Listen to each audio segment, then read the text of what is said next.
오늘 요한계시록 2장 17절, 지난주에 이어서 계속 17절 말씀 들어가겠습니다. 요한계시록 2장 17절입니다. 귀 있는 자는 성령이 교회들에게 하시는 말씀을 들을지어다. 이기는 그에게는 내가 감추었던 만나를 주고 또 흰 돌을 줄 터인데 그 돌 위에 새 이름을 기록한 것이 있나니 받는 자 밖에는 그 이름을 알 사람이 없느니라. 아멘. 네. 자, 지난주에 이어서 세 번째 교회, 어느 교회? 네. 자, 계시록 2장 17절 말씀 들어갑니다. 여기서 이제 또 귀에 대한 말씀이 나옵니다. 귀 있는 자는 이렇게 말씀되는데, 여기서 말씀하시는 귀는 될 일의 말씀이 잘 들리도록 열어주신 귀입니다. 그 귀를 일컬어서 이사야 선지자는 학자의 귀라고 합니다. 이 학자의 귀는 이사야 50장 4절로 5절에서 학자의 귀라는 말씀을 기록하고 있습니다. 자, 이사야 50장 4절부터 5절입니다. 주 여호와께서 학자의 혀를 내게 주사 나로 궁핍한 자를 말로 어떻게 도와줄 줄을 알게 하시고 아침마다 깨우치시되 나의 귀를 깨우치게 하사 학자같이 알아듣게 하시도다. 주 여호와께서 나의 귀를 열으셨으므로 내가 거역지도 아니하며 뒤로 물러가지도 아니하며. 아멘. 네, 아침마다 나의 귀를 열으사 학자같이 깨닫게 하시도다, 이렇게 말씀하십니다. 자, 그래서 될 일의 말씀이 잘 들리도록 열어주신 귀, 열어주셨다 할지라도 우리는 항상 미가서 1장 2절 같이 여호와의 말씀을 주의 전에서 자세히 들으라, 이렇게 말씀하고 있습니다. 미가서 1장 2절입니다. 백성들아 너희는 다 들을지어다. 땅과 거기 있는 모든 것들아 자세히 들을지어다. 주 여호와께서 너희에게 대하여 증거하시되 곧 주께서 성전에서 그리하실 것이니라. 네, 아멘. 자세히 들으라는 이런 말씀이 있습니다. 또 학자의 귀로 여호와의 말씀을 자세히 듣게 되면 그 사람은 절대로 거역하지도 않게 하시고 뒤로 물러가지도 않게 하시는 복음의 진정한 사람을 만들어 주시는 그 역사가 말씀을 듣는 데서부터 시작이 된다는 것입니다. 그래서 이 마지막 복음 역사에서는 귀에 대한 강조를 굉장히 여러 번 많이 하고 계십니다.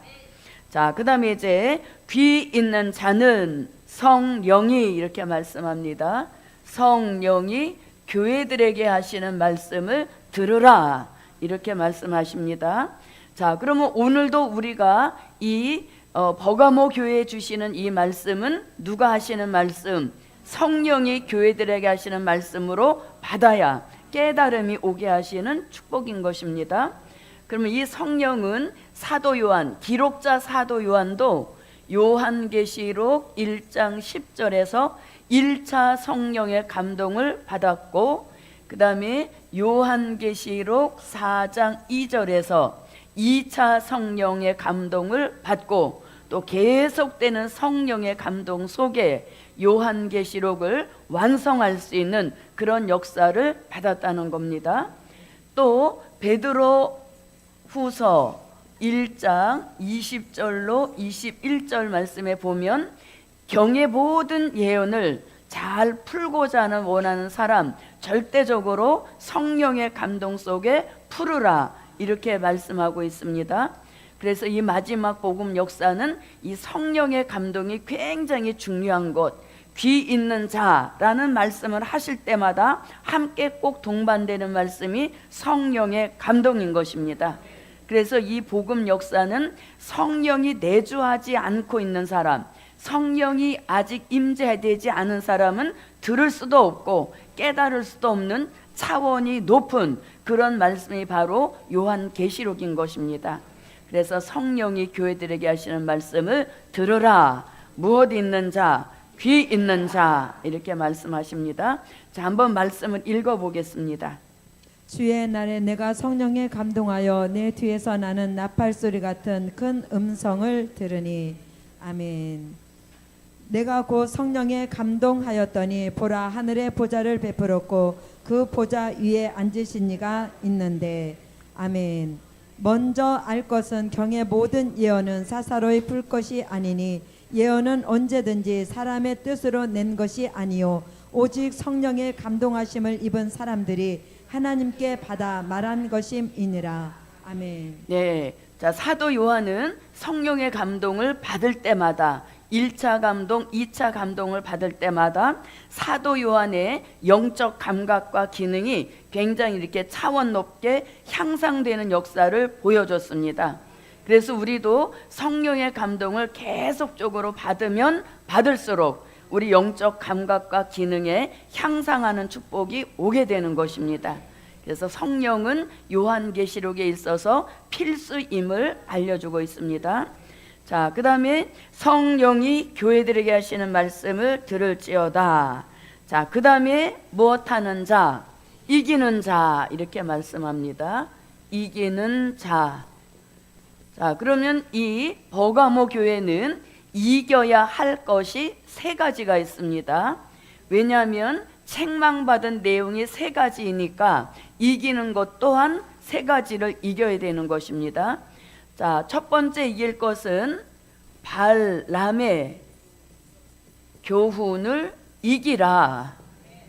발람의 교훈을 이기라는 것은 무슨 의미? 물질 없는 사람, 물질에 미혹받지 말라는 것이죠. 미혹받지 마라. 그러면 이 버가모 교회는 무엇을 가지고 발람의 교훈을 이겨야 되는가? 버가모 교회에 주신 말씀이 무엇이었습니까? 말씀 무장하라였죠. 그러면 그 무장한 말씀의 힘을 가지고 물질의 미혹을 뛰어넘을 수 있는 그런 기준이 잡혀야 된다는 것이죠. 그래서 주신 말씀을 통해서 발람의 교훈을 이길 만한 그런 역사를 받으라는 것입니다. 자, 그 다음에 또 하나의 교훈은 발락의 교훈입니다. 발락의 교훈. 자, 이것은 어떤 것? 본인이 가지고 있는 물질의 힘을 의지해서 사람을 이리저리 움직이지 말라는 것입니다. 특별히 주의 종, 지도자들을 자기 마음대로 움직이려 하지 말라는 것입니다. 그래서 물질이 없는 사람은 발람의 교훈을 이겨야 되겠고, 물질이 남보다 좀 있는 사람은 발람의 교훈을 이겨서 물질로 범죄하는 그런 일이 생겨서는 안 되는 겁니다. 그래서 우리 시대에 물질에 아주 깨끗해서 물질로 범죄하지 않는 그런 역사가 와야 되겠습니다.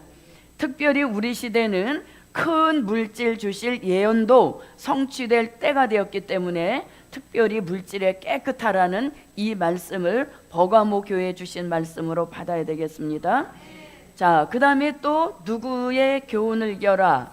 네, 니골라 당의 교훈을 이기라는 것입니다. 자, 니골라 당의 교훈은 뭐냐? 사람을 중심에서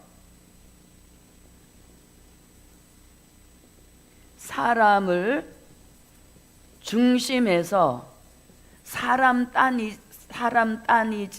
따라다니지 말라는 것이죠. 예, 사람을 중심해서 사람을 따라다니지 말라는 것입니다. 옛날에 고라가 당을 지어서 주의 종 지도자 모세를 대적했을 때 땅이 입을 벌려서 고라의 당, 그 가문 전체를 다 생매장시켰던 이런 일이 있었듯이 우리 시대에는 이 니골라 당의 교훈을 주의하라는 것입니다. 그래서 버가모 교회는 물질 조심, 그 다음에 또 사람 조심, 이러한 역사를 주신 것입니다. 그래서 우리가 물질이 너무 많아도 안 되고 너무 또 어떻게 해요? 없어서 쩔쩔매도 안 된다는 거죠. 그래서 돈은 이래도 문제 저래도 문제입니다. 그러나 돈을 유익하게 잘 쓰게 되면 큰 힘이 되는 것입니다. 그래서 돈이 뭐 일만하게 뿌리다 이런 말씀도 있지만 잘 못 쓸 때는 그렇게 되어지지만 이 물질을 바로 유용하게 쓰면 복음에도 힘이 되게 하시는 것이고 자신에게도 도움을 줄 수 있는 것입니다. 그래서 어떻든 물질의 깨끗한 이런 역사를 버가모 교회를 통해서 우리에게 주시는 말씀이 되겠습니다. 또 너무 사람이 좋아서 사람만 따라다니게 되면 본의 아니게 당이 되어서 또 이것 또한 하나님의 그 어떤 뜻을 거스리는 일이 된다는 것입니다. 그래서 버가모 교회는 말씀 무장하라는 그 말씀을 주셨기 때문에 그 무장한 말씀으로 기준을 바로 잡아서 물질에 대한 기준도 바로 잡고 사람에 대한 기준도 바로 잡아서 어떠한 일에서도 범죄하지 말라는 것입니다. 자, 이렇게 이제 이기는 자가 되었습니다. 네, 이기는 자 별로 없으시네요. 자, 우리는 이기는 자가 되었습니다. 자, 그럼 이제 이기는 자에게 주시는 축복이 있습니다. 자, 몇 가지를 이겨야 되니까, 네, 세 가지를 이겨야 되니까 주시는 축복도 세 가지인 것을 알 수 있습니다. 자, 제가 한번 읽어볼게요. 귀 있는 자는 성령이 교회들이 하시는 말씀을 들을지어다. 이기는 그에게는 내가 무엇을 주고, 자, 감추었던 만나를 주신다. 이렇게 말씀합니다. 감추었던 만나를 주신다. 자, 그러면 감추었던 만나라고 할 때 이걸 한마디로 말하면 이 시대에 우리 영이 먹어야 할 영의 양식으로 주신 말씀을 가리키는 겁니다. 영의 양식으로 주신 그 말씀을 가리키는 겁니다. 자, 그럼 여기서 감추었다라고 하는 것은 무슨 뜻인가 하면 봉함했다라는 의미인 것입니다. 봉함했다라는 뜻입니다. 자, 그러면 이것이 이미 감추고 봉함한 역사가 사도 요한 때부터 시작된 것이 아니라 이미 다니엘서 12장 4절과 다니엘서 12장 9절로 10절에서부터 봉함에 대한 말씀을 기록하고 있습니다. 자, 다니엘서 12장 4절을 보겠습니다. 다니엘아, 마지막 때까지 이 말을 간수하고 이거를 봉함하라. 많은 사람이 빨리 왕래하며 지식이 더하리라. 아멘. 그가 가로되 다니엘아 갈지어다. 대저 이 말은 마지막 때까지 간수하고 봉함할 것임이니라.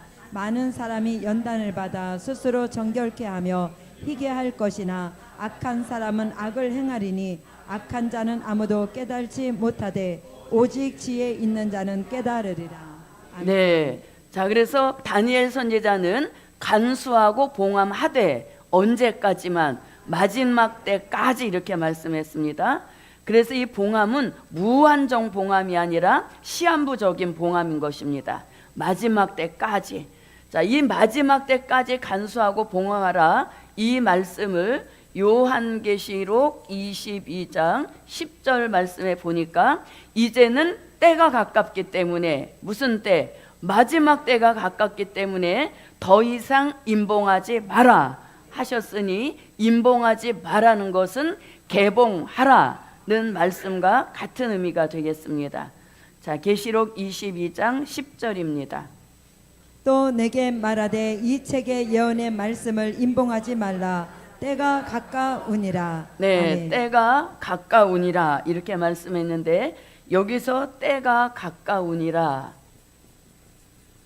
이렇게 말씀했습니다. 그럼 이 때는 다니엘 선지자 표현에 의하면 마지막 때가 가깝다는 것이고 또 계시록 22장을 참고한다면 요한계시록 22장 20절부터 21절 같이 주의 재림의 때가 가까우므로 이제 더 이상 임봉하지 말고 개봉하라 이런 의미를 가지고 있는 것입니다. 자, 계시록 22장 20절부터 21절입니다. 이것들을 증거하신 이가 가라사대 내가 진실로 속히 오리라 하시거늘 아멘. 주 예수여 오시옵소서. 주 예수의 은혜가 모든 자들에게 있을지어다. 아멘. 네, 그래서 때가 가깝다라고 할 때 다니엘 선지자 표현에 의하면 마지막 때가 가까운 것이고, 계시록 22장에서는 주의 재림의 때가 가까움으로 더 이상 임봉하지 마라, 이런 의미를 가지고 있습니다. 자, 그럼 이제 임봉한 것을 개봉을 해야 되는데 어떤 역사가 있는가 하면, 자, 요한계시록 5장 7절 같이 봉함한 책을 어린 양 예수님이 취하시는 것입니다. 자, 요 말씀 한번 계시록 5장 7절 읽어봅니다. 어린 양이 나와서 보좌에 앉으신 이의 오른손에서 책을 취하시니라. 네, 보좌에 앉으신 이의 오른손에 책, 이렇게 됐죠. 그러면 보좌에 앉으신 이의 오른손에 책이라고 하는 것은 요한계시록 5장 1절을 가리키는 것입니다. 계시록 5장 1절을 한번 봅니다. 내가 봄에 보좌에 앉으신 이의 오른손에 책이 있으니 안팎으로 썼고 7인으로 봉하였더라. 네, 아멘. 이 봉함한 책을 이제 어린 양 예수님이 취하시는 것입니다. 취하셔서 요한계시록 6장 1절에 와서 첫째 인을 떼심으로 흰 말이 등장이 되고, 둘째 인을 떼시면서 붉은 말, 셋째 인을 떼면서 검은 말, 넷째 인을 떼면서 청황색 말이 등장하는 것입니다. 그래서 봉함했던 말씀이 개봉이 되면 이제 우리 시대에 하나님의 비밀이 나타나는 그런 시대가 되었다는 것이죠. 그래서 말세의 징조가 나타났고, 아울러서 하나님의 비밀이 공개되는 그러한 시점에 우리가 살고 있다는 얘기인 것입니다. 그래서 봉함했던 말씀이 개봉되어지는 과정을 말씀드린 것입니다. 자, 그러면 하나님의 비밀이 우리 시대에 나타나고, 그 다음에 말세의 징조가 나타나서 이제 이 세상 나라는 점점 말세로 치닫게 되는 그런 이제 시대에 우리가 들어섰다는 얘기인 것입니다. 자, 계시록 6장 1절을 읽어보겠습니다. 내가 봄에 어린 양이 7인 중에 하나를 떼시는 그때에 내가 들으니 내 생물 중에 하나가 우레소리같이 말하되 오라 하기로. 아멘. 네, 자, 그래서 이제 봉함했던 말씀을 개봉해 주시면 절대로 봉함한 책이 아니라 이제는 무슨 책이 된다? 펴놓인 책이 되는 것입니다. 예, 펴놓인 책이 됐다라고 하는 것은 그 요한계시록 안에 기록해 놓으신 하나님의 비밀이 완전히 개봉이 돼서 이제는 그 하나님의 비밀을 깨닫게 되는 그런 시대에 우리가 살고 있다는 얘기인 것이죠. 그래서 펴놓인 책이란 말씀은 요한계시록 10장 1절로 3절에서 펴놓인 작은 책을 가지라, 이렇게 말씀하신 것입니다. 자, 계시록 10장 1절로 3절을 한번 봅니다. 내가 또 보니 힘센 다른 천사가 구름을 입고 하늘에서 내려오는데 그 머리 위에 무지개가 있고 그 얼굴은 해 같고 그 발은 불기둥 같으며 그 손에 펴놓인 작은 책을 들고 그 오른발은 바다를 밟고 왼발은 땅을 밟고 사자에 부르짖는 것 같이 큰 소리로 외치니 외칠 때 7 우레가 그 소리를 발하더라. 네, 자, 그래서 이제 더 이상 봉함한 책이 아니라 펴놓인 책이 된 것입니다. 펴놓인 책이란 말씀이 요한계시록 10장 8절로 10절에서도 말씀합니다. 이제 펴놓인 책이 되었으면 그 책을 가지라는 것이죠. 그리고 그 책을 이 시대의 영의 양식으로 먹으라는 것입니다. 자, 한번 읽어봅니다. 하늘에서 나서 내게 들리던 음성이 또 내게 말하여 가로되 내가 가서 바다와 땅을 밟고 섰는 천사의 손에 펴놓인 책을 가지라 하기로 내가 천사에게 나아가 작은 책을 달라 한즉 천사가 가로되 갖다 먹어버리라. 내 배에는 쓰나 내 입에는 꿀같이 달리라 하거늘 내가 천사의 손에서 작은 책을 갖다 먹어버리니 내 입에는 꿀같이 다나 먹은 후에 내 배에서는 쓰게 되더라. 아멘. 네, 이렇게 펴놓인 책이 되었습니다. 자, 이렇게 이제 펴놓인 책에 대해서 읽을 때마다 깨달음이 온다 할지라도 한편에서는 어떤 일이 진행이 되는가 하면 이사야 29장 9절로 12절 같이 복음의 뜻이 없는 사람에게는 깊이 잠들게 하는 신을 부어서 도무지 깨달음이 없게 하심으로 들고는 다니지만 봉함한 책으로 들고 다니는 그 수준에 그 수준에 불과하다는 것입니다. 그래서 우리는 이 시대에 이러한 신도 있다는 것을 바로 깨달으시고, 저도 여러분도 잠든 신 받게 하지 아니하신 그 하나님께 감사하자. 우리라고 별 수 없습니다. 하나님이 우리에게 깊이 잠들게 하는 신을 부어주시면 우리라도 별 수 없이 봉함한 책으로 그냥 들고 다닐 수밖에 없는데, 우리들에게는 귀를 열어주시고 머리를 열어주셔서 깨달음이 있게 하시는 이런 축복을 받았으니 이 마지막 환난 시대에는 이 축복보다 더 큰 축복이 없는 것입니다. 자, 그래서 이 시대에는 이런 신도 있다는 것을 기억해야 되겠습니다. 자, 이사야 29장 9절로 12절입니다. 너희는 놀라고 놀라라. 너희는 소경이 되고 소경이 되라. 그들의 취함이 포도주로 인함이 아니며 그들의 비틀거림이 독주로 인함이 아니라 대저 여호와께서 깊이 잠들게 하는 신을 너희에게 부어주사 너희의 눈을 감기셨음이니 눈은 선지자요 너희 머리를 덮으셨음이니 머리는 선견자라. 그러므로 모든 묵시가 너희에게는 마치 봉한책의 말이라. 그것을 유식한 자에게 주며 이르기를 그대에게 청하노니 이를 읽으라 하며 대답하기를 봉하였으니 못하겠노라 할 것이요 또 무식한 자에게 주며 이르기를 그대에게 청하노니 이를 읽으라 하면 대답하기를 나는 무식하다 할 것이니라. 아멘. 네, 자, 그래서 아무리 펴놓인 책이 되었어도 잠든 신을 받은 사람은 소경, 아무것도 미래도 보지 못하는 그런 신세로 살게 된다는 것입니다. 자, 감추었다는 것은 이런 의미를 나타내는 것이고, 그 다음에 만나라고 하는 것은 이렇게 볼 수 있습니다.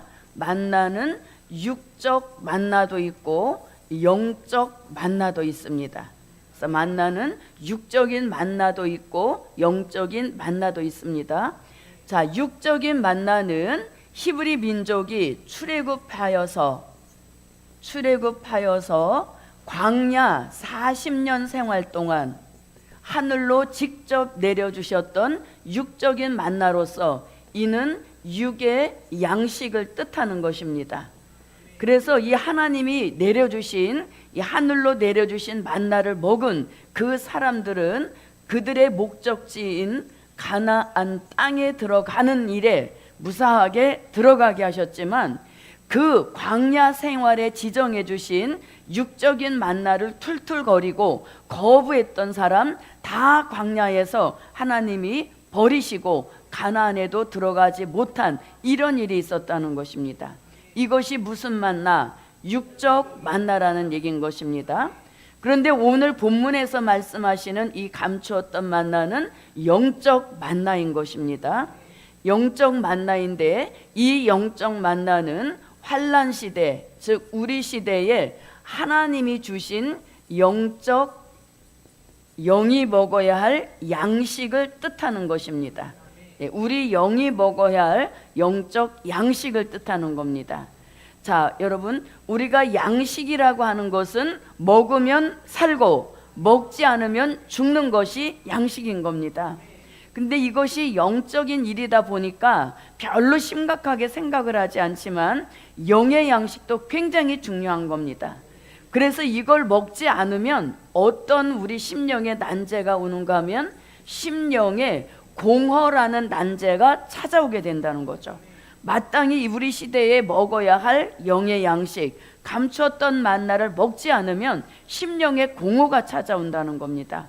주일이 돼서 예배를 1시간 반씩 드렸음에도 불구하고 집에 돌아올 때 보면 헛헛한 겁니다. 오늘 예배를 드렸는데 왜 내 심령에 이렇게 만족하지 못하고 예배를 드리기 전이나 드린 후나 똑같이 이렇게 마음이 허전할까? 이런 거를 느끼는 난제가 온다는 겁니다. 무엇을 먹지 않았기 때문에? 네, 시대 맞게 주시는 영의 양식, 감추었던 만나를 먹어야 되는데 그걸 먹지 않으니까 심령의 공허라고 하는 것이 찾아오게 됐다는 얘기인 것이죠. 자, 그 이 심령의 공허라는 말씀은 이사야 24장 1절로 3절입니다. 자, 이 심령의 공허는 반드시 영의 양식, 감추었던 만나로만 해결할 수 있는 심령의 난제인 것입니다. 자, 한번 읽어봅니다. 여호와께서 땅을 공허하게 하시며 황무하게 하시며 뒤집어 엎으시고 그 거민을 흩으시리니 백성과 제사장이 일반일 것이며 종과 성전이 일반일 것이며 비자와 가모가 일반일 것이며 사는 자와 파는 자가 일반일 것이며 체급하는 자와 채용하는 자가 일반일 것이며 이자를 받는 자와 이자를 내는 자가 일반일 것이라. 땅이 온전히 공허하게 되고 온전히 황무하게 되리라. 여호와께서 이 말씀을 하셨느니라. 땅이 슬퍼하고 세잔하며. 자, 여기서 이제 24장 1절로 3절에 땅이 공허하고 온전히 혼돈하다 했을 때 창세기에 나오는 말씀과 비슷하지만 창세기 1장에 등장하는 땅은 실질적 이 지구를 가리키는 것입니다. 그런데 이사야 24장에 말씀하시는 땅은 마지막 때를 살아가는 심령의 상태를 가리키는 겁니다. 그래서 이렇게 시대적인 말씀을 영의 양식으로 흡족히 먹어줘야 되는데 그렇게 하지 않으니까 심령의 공허가 찾아와서 이 공허를 달래지 못해서 많은 사람들이 심령의 난제를 겪고 있는 시대가 되었다는 얘기인 것입니다. 자, 그러므로 저도 여러분도 감추었던 만나를 영의 양식으로 흡족하게 먹으시고 심령의 공허를 물리치시고 우리 모두 영적으로 강건해지는 그런 축복이 함께 하시기를 바랍니다. 자, 그러면 이제 우리 시대에 영의 양식으로 주신 감추었던 만나, 이 감추었던 만나를 성경 다른 곳에서는 뭐라고 표현을 하냐 이거죠. 감추었던 만나를 성경 다른 곳에서 다시 말하면 이사야 25장 6절로 8절에서는 골수의 기름이다 이렇게 표현했는데 이 골수의 기름이 곧 감추었던 만나로서 우리 시대의 영이 먹어야 할 영의 양식인 것입니다. 그래서 골수의 기름이 곧 뭐냐? 감추었다는 의미와 비슷하다는 거죠. 뼛속 깊이 감추인 기름이란 겁니다. 그래서 이걸 한 번만 먹어도 우리 영의 공허함이 물러가게 하시는 아주 엑기스 중에 엑기스의 말씀을 골수의 기름이다 이렇게 표현한 것입니다. 그래서 이사야 선지자는 감추었던 만나 시대적인 영의 양식을 골수의 기름이라고 표현한 겁니다. 자, 그 다음에 또 마태복음 24장 45절로 46절에서는 주인이 올 때에는 때를 따라 주시는 양식 그것을 먹어야 된다는 것입니다. 그래서 이사야 선지자는 골수의 기름, 마태복음에서 예수님께서는 때를 따라 주시는 양식 이렇게 말씀하셨죠. 자, 그러면 이사야 25장 6절부터 8절을 한번 보겠습니다. 만군의 여호와께서 이 산에서 만민을 위하여 기름진 것과 오래 저장하였던 포도주로 연회를 베푸시리니 곧 골수가 가득한 기름진 것과 오래 저장하였던 맑은 포도주로 하실 것이며 또 이 산에서 모든 민족의 그 가리워진 면박과 멸방의 그 덮인 휘장을 제하시며 사망을 영원히 멸하실 것이라. 주 여호와께서 모든 얼굴에서 눈물을 씻기시며 그 백성의 수치를 온 천하에서 제하시리라. 여호와께서 이같이 말씀하셨느니라. 아멘. 골수의 기름 같은 감추었던 만나 요한계시록을 영의 양식으로 먹으라는 것입니다. 그렇게 되면 선악과 먹고 들어온 사망 세력이 있는데 이 사망을 어떻게 하신다? 멸하신다는 겁니다.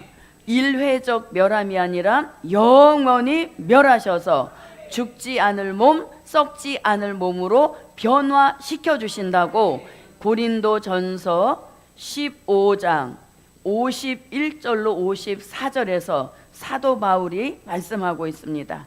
그래서 이사야 25장 6절로 8절과 고린도전서 15장 51절로 54절은 예언하고 함께 가는 짝이 되는 것입니다. 자, 고린도전서 15장을 한번 읽어보겠습니다. 보라, 내가 너희에게 비밀을 말하노니 우리가 다 잠잘 것이 아니요 마지막 나팔에 순식간에 호련히 다 변화하리니 나팔 소리가 나매 죽은 자들이 썩지 아니할 것으로 다시 살고 우리도 변화하리라. 이 썩을 것이 불갑을 썩지 아니할 것을 입겠고 이 죽을 것이 죽지 아니함을 입으리로다.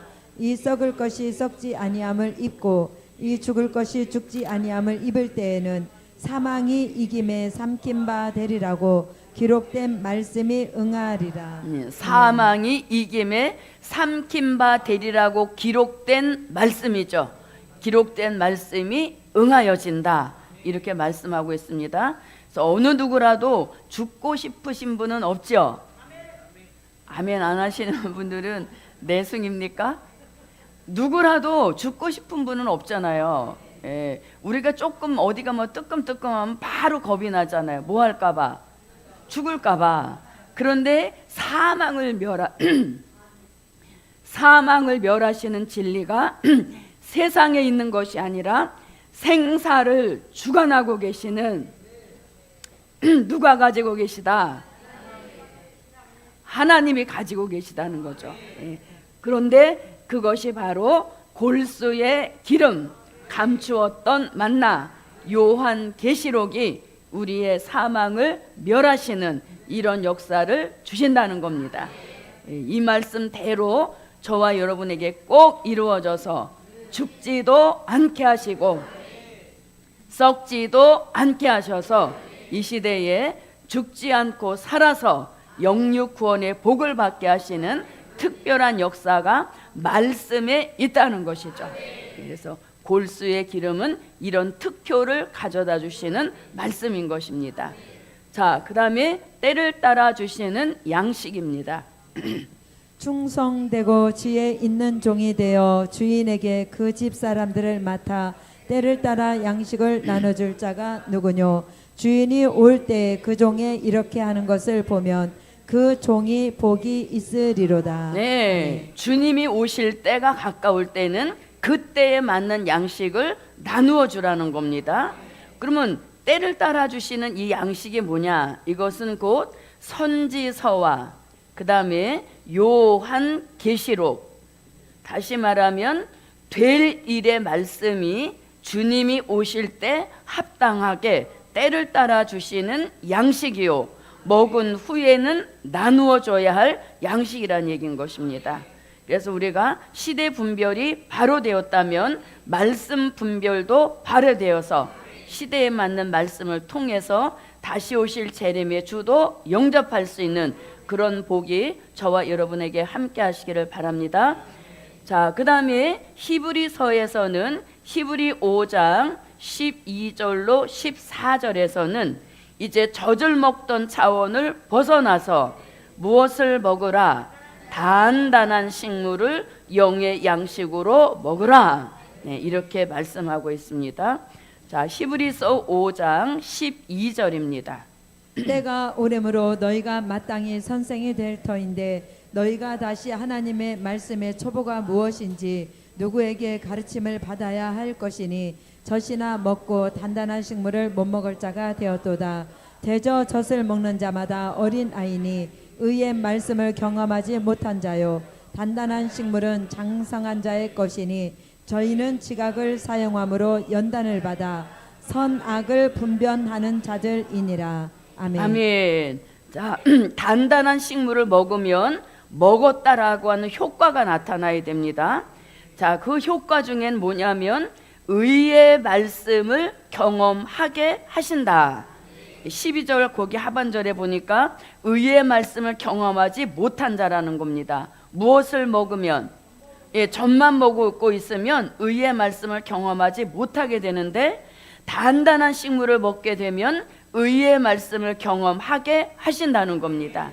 그럼 의의 말씀을 경험한 자들에게는 이사야 26장 1절로 2절 같이 의로운 나라로 들어가는 문을 열어주신다는 겁니다. 그럼 여기서 말씀하시는 의로운 나라는 요한계시록 11장 15절에서 말씀하시는 그리스도의 나라를 뜻하는 겁니다.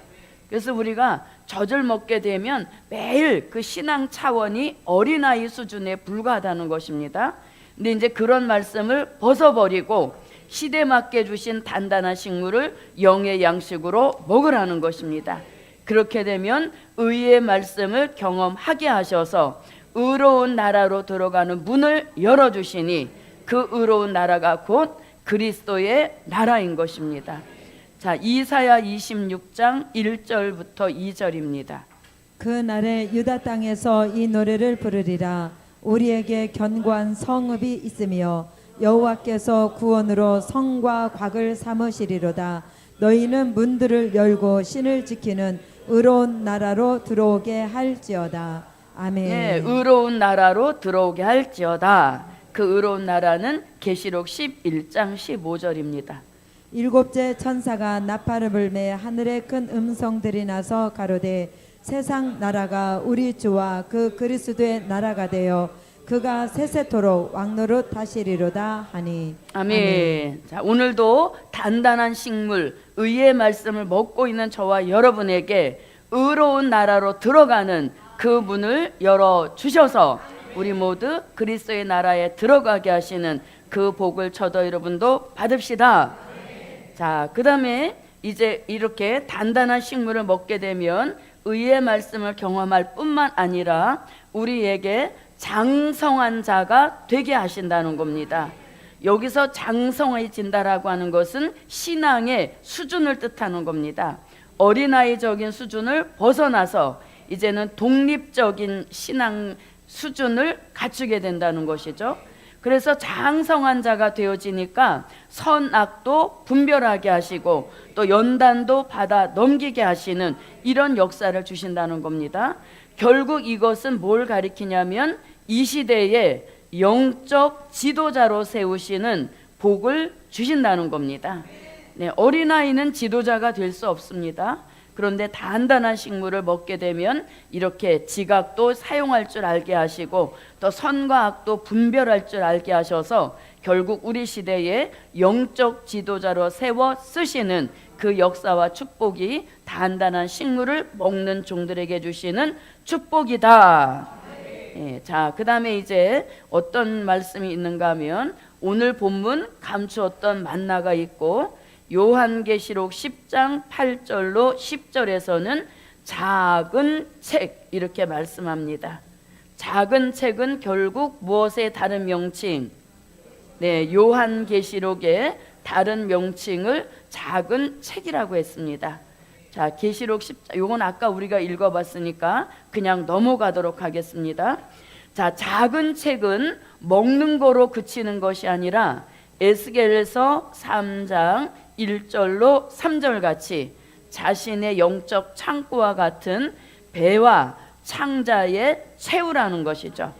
채울 만큼 채우게 되면 그때로부터 때를 따라 주시는 양식을 나누어 주는 그런 종의 축복을 주신다는 것입니다. 에스겔서 3장 1절부터 3절입니다. 그가 또 내게 이르시되 인자야 너는 받는 것을 먹어라. 너는 이 두루마리를 먹고 가서 이스라엘 족속에게 구하라 하시기로 내가 입을 벌리니 그가 그 두루마리를 내게 먹이시며 내게 이르시되 인자야 내가 내게 주는 이 두루마리로 내 입에 넣으며 내 창자에 채우라 하시기에 내가 먹으니 그것이 내 입에서 달기가 꿀 같더라. 아멘. 네, 자 이렇게 이제 작은 책을 채우는 역사인 것입니다. 작은 책은 요한계시록의 다른 명칭인 겁니다.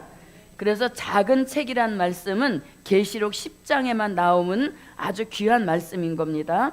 자, 그럼 이제 정리해 보겠습니다. 자, 이 시대의 영의 양식으로 주신 감추었던 만나인 것입니다. 이거를 먹어야 심령의 공허함이 사라지게 하시고 만족한 흡족함의 축복을 주시는 겁니다.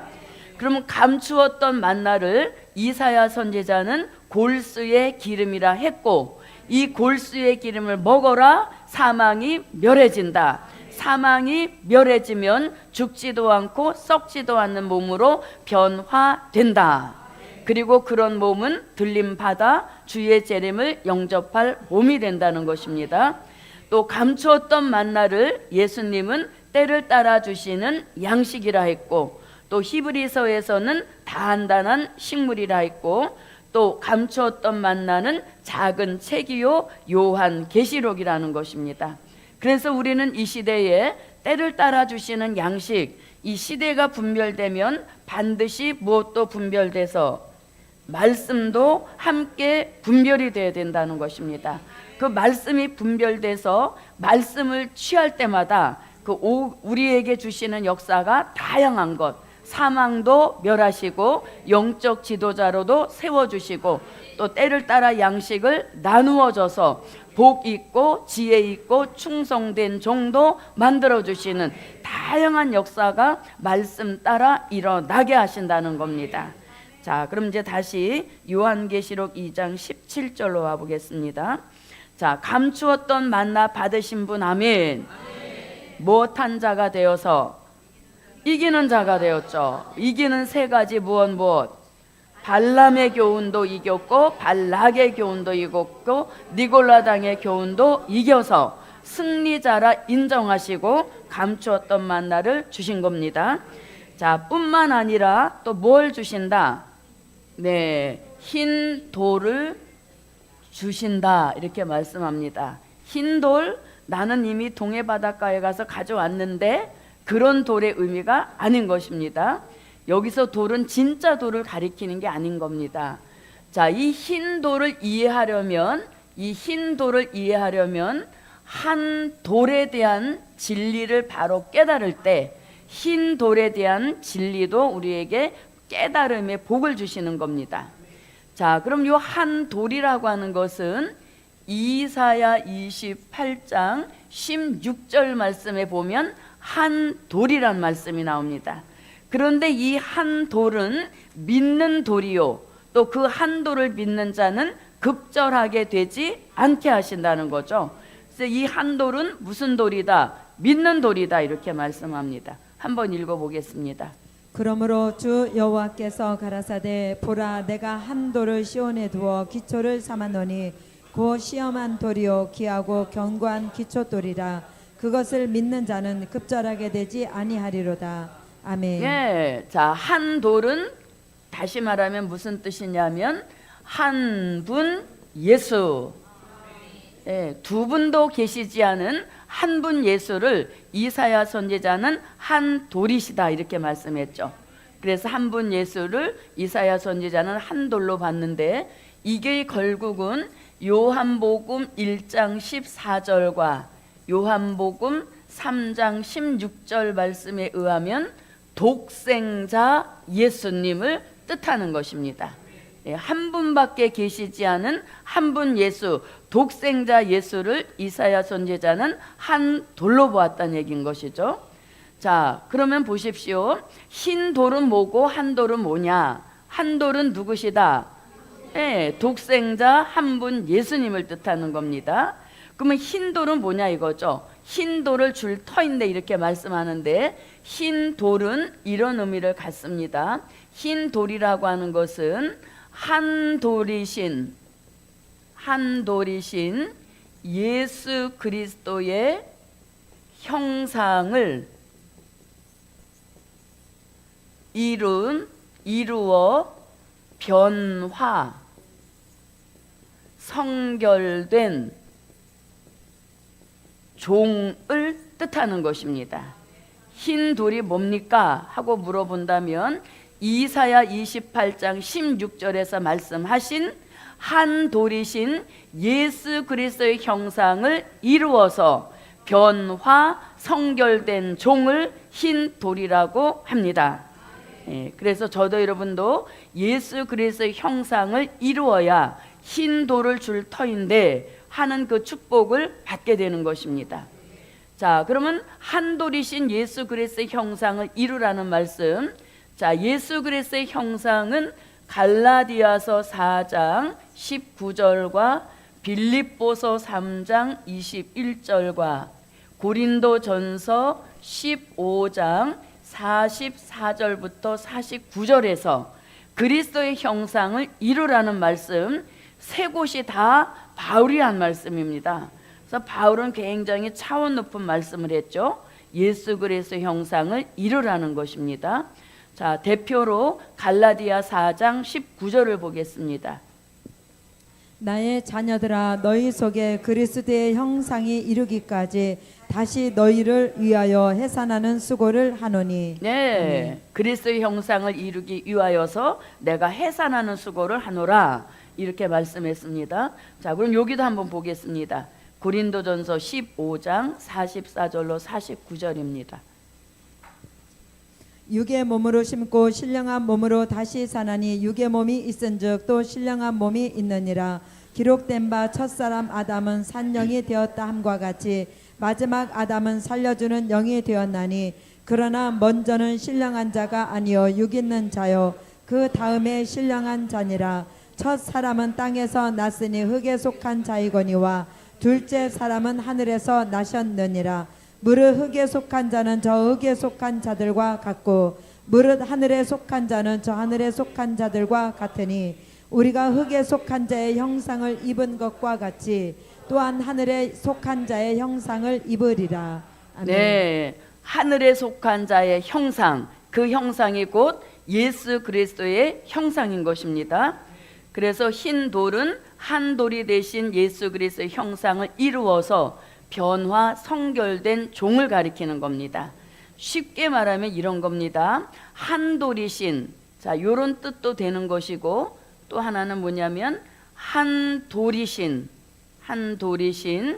예수님을 닮아서 변화 성결된 종을 뭐라고 한다? 네, 흰 돌이라고 하는 것입니다. 이게 바뀌면 큰일 나는 겁니다. 네, 한 돌이신 예수님을 닮아서 변화 성결된 종을 가리키는 겁니다. 자, 여러분, 지금까지는 우리가 예수님을 믿어왔죠. 네, 예수님을 믿어온 믿음 하나만큼은 굳건합니다. 뭐 우리가 실수하고 부족하고 허물을 드러내도 우리 안에 예수님은 나의 구주시요 예수님은 하나님의 아들이시다. 그 믿음 하나만큼은 철저하게 우리가 갖고 있는 것입니다. 그런데 이제 마지막 복음 역사에서는 믿는 단계로서는 안 되는 겁니다. 왜냐하면 우리는 그리스도의 형상을 이룬 흰 돌이 되어야 하기 때문인 것이죠. 그래서 믿는 단계에서 한 단계 더 나가서 믿어왔던 예수님을 닮아야 된다는 거죠. 믿어왔던 예수 그리스도의 형상을 이루어야 된다는 겁니다. 자, 그러면 저도 여러분도 무슨 수로 예수를 닮냐 이거죠. 한 번도 본 적도 없는데 어떻게 예수님을 닮냐 이것이죠. 자, 그것은 이런 의미인 것입니다. 자, 우리에게 주신 될 일의 말씀 계시록 1장 1절 될 일의 말씀으로 우리를 이사야 43장 1절 같이 조성하시고 재창조하시면 우리가 믿어왔던 예수를 닮을 수 있다. 네, 닮을 수 있는 말씀이 있기 때문에 닮을 수 있는 겁니다. 자, 그러면 왜 그동안 수천 년 예수를 믿어왔는데 닮지는 못했냐 이것이죠. 그거는 말씀이 잘못돼서가 아니라 말씀의 한계를 거기까지 두신 겁니다. 그래서 우리는 지금까지 된 일의 말씀으로 예수님을 자신의 구주로 믿어왔다는 얘기인 것이죠. 그런데 마지막 우리 시대에 무슨 말씀을 주셨으므로 될 일의 말씀을 주셨는데 그 될 일의 말씀은 아직 이루어지지 않은 말씀이죠. 그래서 될 일의 말씀을 내가 아멘 아멘 하고 자꾸 받아서 그 말씀을 내가 영의 양식으로 먹게 되면 그 말씀이 내 속에 들어와서 살아있기 때문에 히브리서 4장 12절로 13절 같이 운동하는 것입니다. 운동을 하는데 무슨 운동을 하냐면 아담 닮은 옛사람은 자꾸 떠나가게 하시고 말씀이 되시는, 말씀의 주체가 되시는 예수 그리스도를 닮게 하시는 그런 운동을 하는 말씀이 곧 될 일의 말씀이란 얘기인 것이죠. 자, 그럼 보십시오. 그동안 우리가 들어왔던 된 일의 말씀은 고린도전서 15장 3절로 4절에서 말씀하고 있습니다. 성경대로 나셨다는 거죠. 그걸 우리가 예수님의 탄생이라고 합니다. 성경대로 죽으셨다 이렇게 말합니다. 그걸 우리가 십자가라고 합니다. 또 성경대로 살아나셨으니 그것이 예수님의 부활인 것이죠. 이렇게 된 일의 말씀도 살았죠. 된 일의 말씀도 살아있는 말씀입니다. 그래서 그 살아있는 말씀이 내 안에 들어오면 그 말씀이 예수를 믿게 하는 힘이 작동됐다는 얘기인 것이죠.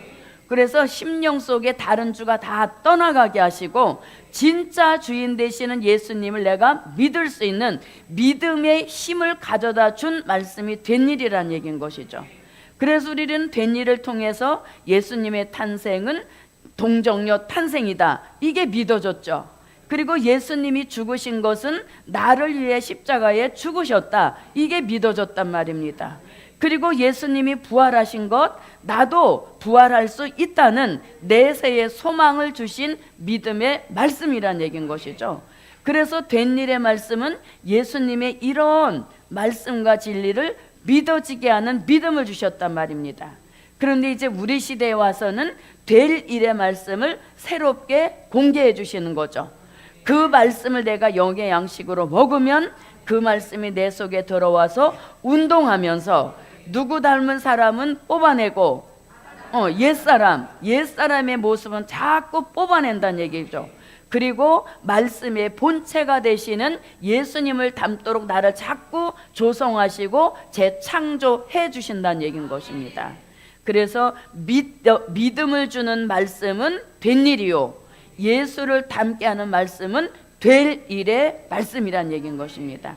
그런 차이점을 우리가 바로 알아야 되겠습니다.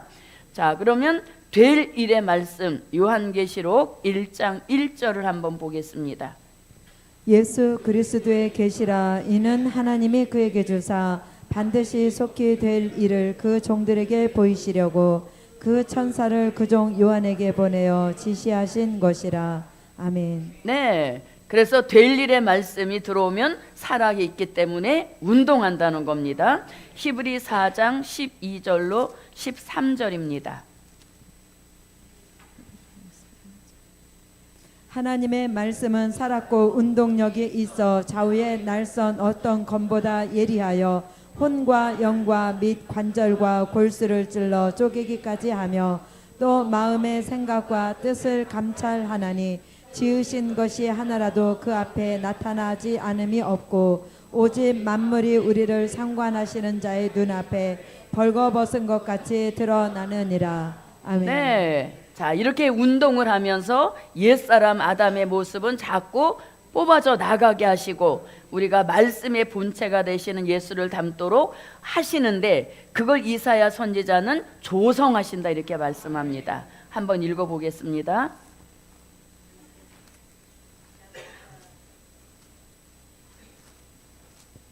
야곱아, 너를 창조하신 여호와께서 이제 말씀하시느니라. 이스라엘아, 너를 조성하신 자가 이제 말씀하시느니라.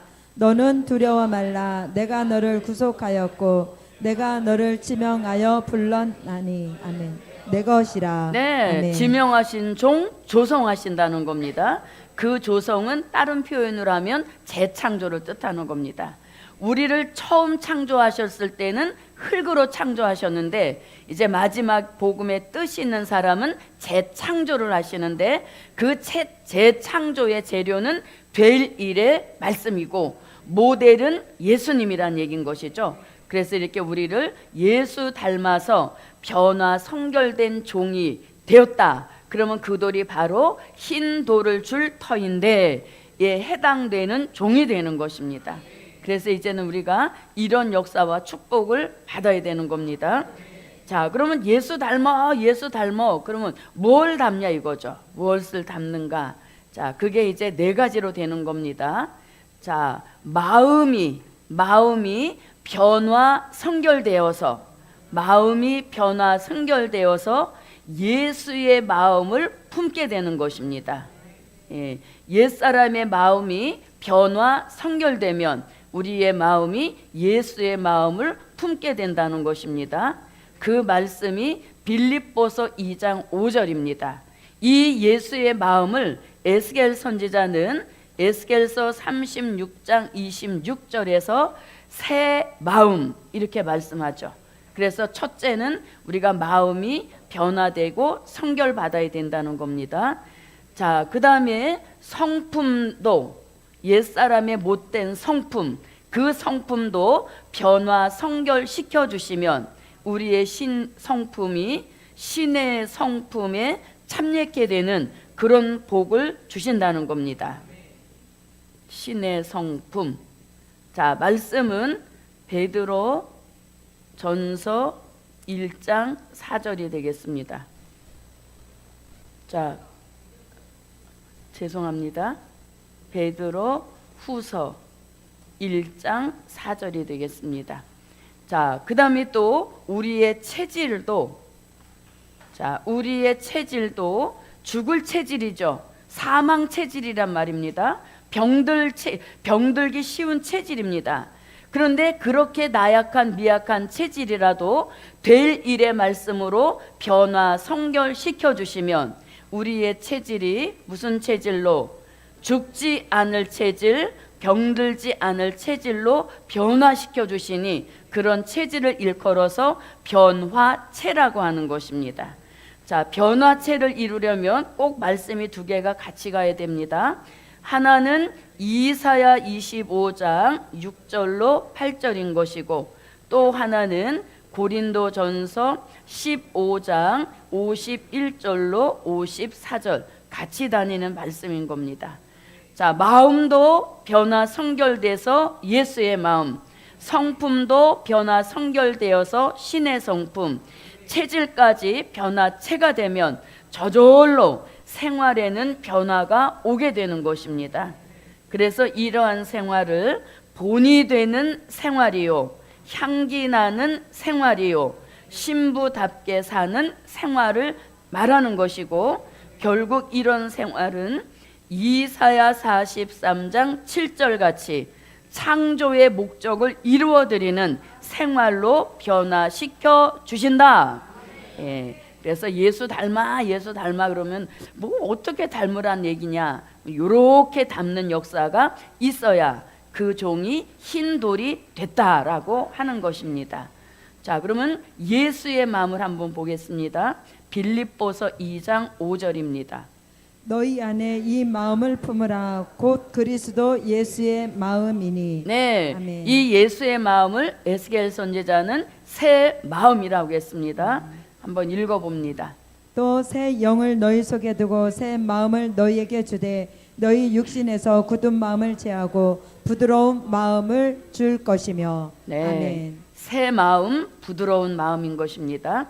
자, 신의 성품에 참여하게 하신다. 베드로 후서 1장 4절입니다. 이로써 그 보배롭고 지극히 큰 약속을 우리에게 주사 이 약속으로 말미암아 너희로 정욕을 인하여 세상에서 썩어질 것을 피하여 신의 성품에 참여하는 자가 되게 하려 하셨으니. 아멘. 네, 신의 성품에 참여케 하신다. 자, 요 변화체가 되는 말씀은 아까 읽었으니까 그냥 넘어갑니다. 생활에도 변화를 주신다. 이사야 43장 7절입니다. 무릇 내 이름으로 일컫는 자 곧 내가 내 영광을 위하여 창조한 자를 오게 하라.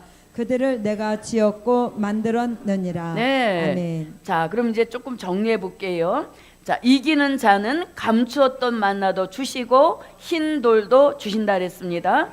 그럼 흰 돌이 뭐냐 이거죠. 흰 돌을 이해하려면 먼저 한 돌에 대한 뜻을 바로 알아야 요 흰 돌의 접근이 쉬워지는 것입니다. 그러면 한 돌은 이사야 28장 16절에 보니까 한 분 예수요, 독생자 예수를 뜻하는 겁니다.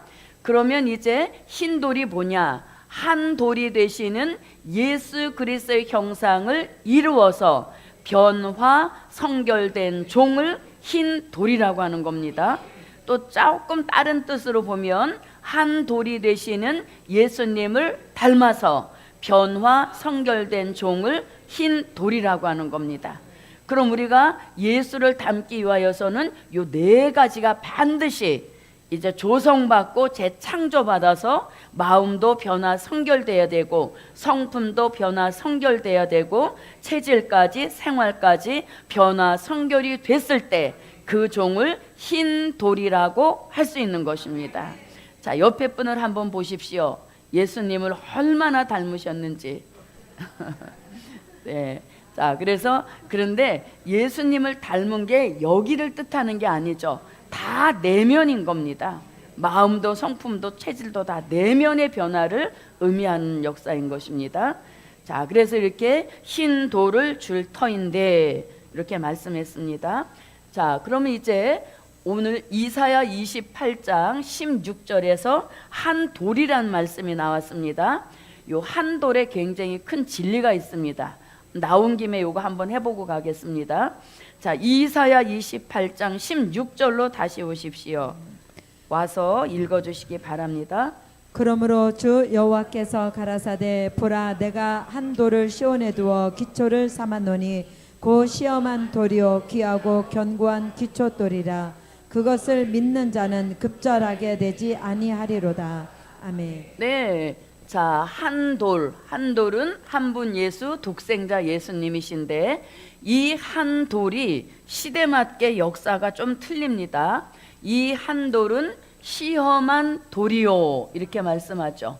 시험한 돌이요 또 귀하고 견고한 무슨 돌이라 기초돌이라 이렇게 말씀하십니다. 그러니까 한 돌이신 한 분 예수님은 시험한 돌로도 역사하셨고 또 한 돌이신 한 분 예수님은 귀하고 견고한 기초돌도 되신다는 겁니다. 그러면 시험한 돌은 무슨 뜻이냐 이거죠. 시험한 돌은 십자가 지신 예수님을 뭐라고 한다? 십자가 지신 예수님을 이사야 선지자는 시험한 돌이라고 했습니다. 그러면 십자가 지신 예수 시험한 돌을 복음서에서는 뭐라고 하냐면 버린 돌이라고 합니다. 버린 돌이라고 합니다. 버린 돌이란 말씀은 마태복음 21장 42절에서 말씀하고 있습니다. 자, 마태복음 21장 42절로 한번 가봅니다. 예수께서 가라사대 너희가 성경에 건축자들의 버린 돌이 모퉁이의 머릿돌이 되었나니 이것은 주로 말미암아 된 것이요 우리 눈에 기이하도다 함을 읽어본 일이 없느냐. 네, 건축자가 못 쓴다고 예수님을 어디다 성 밖에다 내다 버렸다는 것이죠. 그래서 예수님은 성 안에서 돌아가신 것이 아니라 예루살렘 성 밖에서 돌아가신 그 예수님을 이사야 선지자는 시험한 돌이라 했고 그것을 복음서에서는 버린 돌 이렇게 말씀했습니다. 자, 사도행전 4장에서도 버린 돌에 대한 말씀을 합니다. 자, 사도행전 4장 11절로 한번 보겠습니다. 11절부터 12절을 한번 봅니다. 이 예수는 너희 건축자들의 버린 돌로서 집 모퉁이의 머릿돌이 되었느니라. 다른 이로서는 구원을 얻을 수 없나니 천하 인간의 구원을 얻을 만한 다른 이름을 우리에게 주신 일이 없음이니라 하였더라. 아멘. 네, 건축자가 못 쓴다고 버린 돌, 그 예수를 믿어야만 구원을 얻을 수 있다. 이렇게 말씀하시죠. 그래서 시험한 돌은 버린 돌인데 이는 십자가 지신 예수님을 뜻하는 것입니다. 자, 그 다음에 이 한 돌은 시험한 돌이요 귀하고 견고한 못도 되신다. 기초돌도 되신다 그랬죠. 자, 요거 기초돌은 뭐냐면 이런 의미를 갖습니다. 자, 머릿돌과 같은 뜻이에요. 기초돌, 머릿돌 같은 의미인 것이죠. 그럼 기초돌, 머릿돌은 또 뭘 가리키냐면 천년왕국, 건설하실 예수님을 돌로 보면 무슨 돌이라고 한다? 기초돌이라고도 하고 머릿돌이라고 하는 것입니다. 그러면 머릿돌이란 말씀은 우리가 아까 마태복음 21장 42절에서도 나왔고 사도행전 4장 11절로 12절에서도 똑같은 말씀이 나왔습니다. 버린 건축자가 못 쓴다고 버린 돌이 모퉁이에 뭐가 되었다? 머릿돌이 되었다, 이렇게 말씀하시죠. 자, 이렇게 머릿돌에 대한 말씀, 이거 중요한 거니까 한 번 더 읽어봅니다. 마태복음 21장 42절입니다. 예수께서 가라사대 너희가 성경에 건축자들의 버린 돌이 모퉁이의 머릿돌이 되었나니 이것은 주로 말미암아 된 것이요 우리 눈에 기이하도다 함을 읽어본 일이 없느냐. 아멘. 네. 자, 그 다음에 사도행전 4장 11절로 12절입니다. 이 예수는 너희 건축자들의 버린 돌로서 집 모퉁이의 머릿돌이 되었느니라. 다른 이로서는 구원을 얻을 수 없나니 천하 인간의 구원을 얻을 만한 다른 이름을 우리에게 주신 일이 없음이니라 하였더라. 네. 아멘. 자, 그래서 이렇게 시험한 돌, 기초돌은 이런 의미를 갖고 있는 겁니다. 자, 그러면 예수님을 또 돌로서 다른 의미로 보았습니다. 자, 베드로는 베드로전서 2장 4절에서 뭐라고 하냐면 산돌이시다, 이렇게 말씀하죠. 이 말씀이 베드로전서 2장 4절을 한번 보겠습니다. 사람에게는 버림바 되었으나 하나님께서는 택하심을 입은 보배로운 산돌이신 예수에게 나와. 네. 자, 그래서 산돌은 무엇이다? 부활하신 예수님을 뜻하는 겁니다. 부활하신 예수님. 그래서 교회에 이렇게 교회의 그 이름도 산돌교회라는 교회 이름이 있어요. 산돌교회. 그런 교회 이름도 전 봤어요. 그래서 산돌은 뭐라? 부활하신 예수님을 가리키는 겁니다. 자, 그 다음에 또 다니엘 선지자는 이 돌이 되시는 예수님을 뭐라고 했냐면 뜨인 돌이시다 이랬어요. 뜨인 돌. 자, 뜨인 돌이란 말씀은 다니엘서 2장 34절로 35절과 그 다음에 45절에서 사람의 손으로 하지 않고 뜨인 돌이 금신상의 발등을 쳐버리니까 금신상은 온데간데 없어지고 우상을 친 뜨인 돌이 태산을 이루어서 이 세상 나라에 가득하였다, 이렇게 말씀하고 있죠. 자, 그러면 뜨인 돌을 한번 읽어보겠습니다. 또 왕이 보신즉 사람의 손으로 하지 아니하고 뜨인 돌이 신상과 철과 진흙에 발을 쳐서 부서뜨리매 때에 철과 진흙과 녹과 은과 금이 다 부서져 여름 타작 마당에 겨같이 되어 바람에 불려간 곳이 없었고 우상을 친 돌은 태산을 이루어 온 세계에 가득하였었나이다. 아멘. 왕이 사람의 손으로 아니하고 산에서 뜨인 돌이 철과 놋과 진흙과 은과 금을 부서뜨린 것을 보신 것은 크신 하나님이 장래일을 왕께 알게 하신 것이라. 이 꿈이 참되고 이 해석이 확실하니이다. 아멘. 네, 자, 그래서 뜨인 돌은 심판주 예수님을 다니엘은 무슨 돌로 보았다? 뜨인 돌로 본 거죠. 예, 그래서 한 돌에 대한 진리가 이렇게 크게 나옵니다. 자, 그럼 보세요. 시험한 돌은 십자가 지신 예수 버린 돌이십니다. 이거는 이미 초림의 주로 오셔서 이루신 된 일인 것이죠. 예, 십자가 지신 예수님, 시험한 돌 버린 돌은 초림의 주로 오셔서 이미 이루신 된 일이란 얘기인 겁니다. 자, 그 다음에 산돌이신 예수님, 부활하신 예수님도 초림의 주로 오셔서 이루신 역사인 것이죠. 그런데 보세요. 기초돌 대신, 즉 머릿돌, 천년왕국 건설하실 예수님은 다시오마 약속하신 재림의 주로 오셔서 이루실 역사인 것이죠.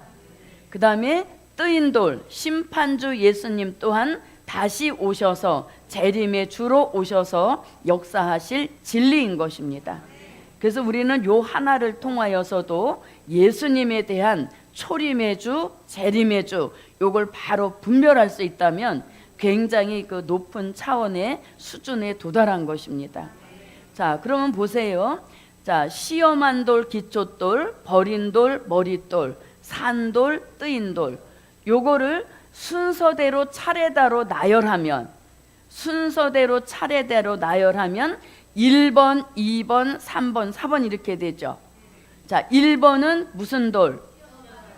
그렇죠. 시험한 돌, 버린 돌이 초림의 주로 오셔서 십자가를 지셨으니까 최초로 이제 1번이 되는 것이고, 그 다음에 2번은 그렇죠. 부활하신 예수님이죠. 십자가로 끝나지 않고 부활하셨다는 역사입니다. 자, 그 다음에 세 번째는 뜨인 돌이 되시죠. 왜냐하면 이제 지상에 강림하셔서 이거를 어떻게 세상 나라를 심판하시는 것이죠. 그리고 나서 이 세상 나라 전체를 그리스도의 나라로 이루시니까 머릿돌이 자연적 몇 번? 4번이 되는 거죠. 재밌죠? 예, 이게 이제 선지학교 시험에 단골로 나오던 문제인 것입니다. 예, 그래서 이렇게 한 돌을 이렇게도 알아볼 수 있는 겁니다. 자, 한 돌은 누구시다? 한 분 예수, 독생자 예수님. 그리고 흰 돌은 누구?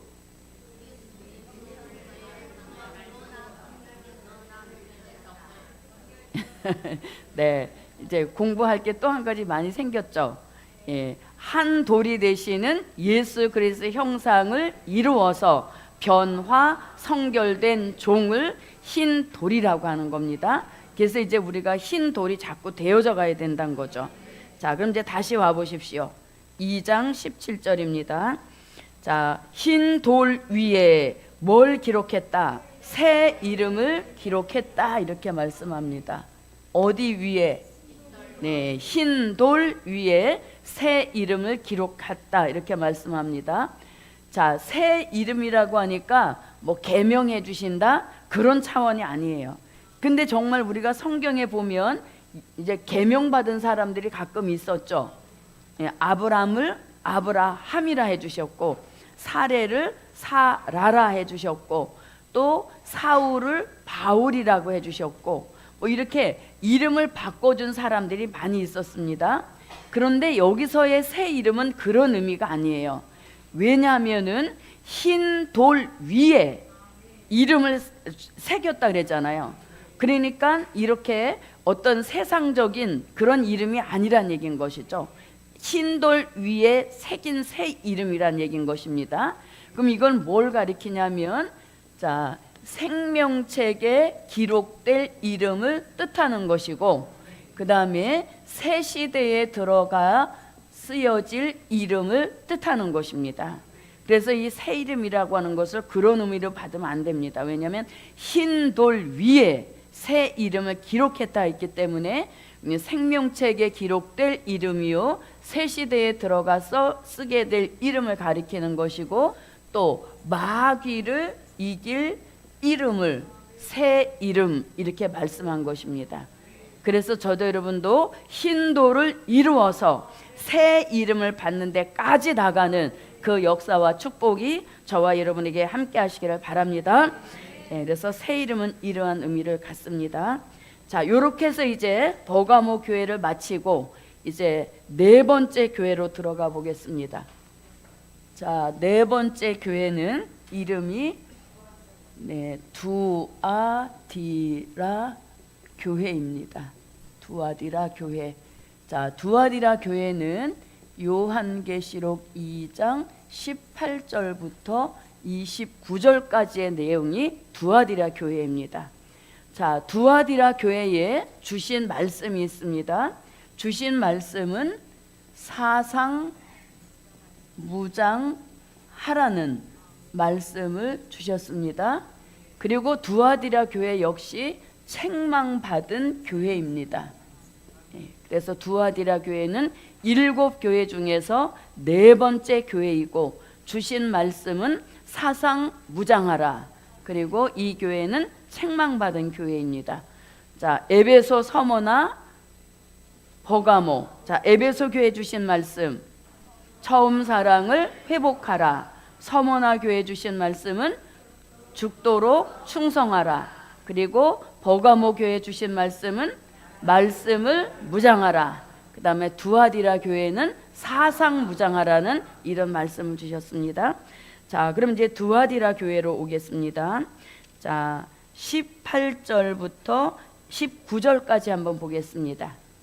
두아디라 교회 사자에게 편지하기를 그 눈이 불꽃 같고 그 발이 빛난 주석과 같은 하나님의 아들이 가라사대 내가 내 사업과 사랑과 믿음과 섬김과 인내를 아노니 내 나중 행위가 처음 것보다 많도다. 네. 자, 그럼 이제 계시록 2장 18절입니다.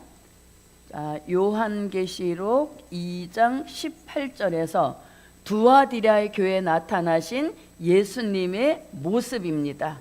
그래서 항상 첫 번째 구절은 그 교회에 나타나신 예수님의 모습을 알려주고 있습니다.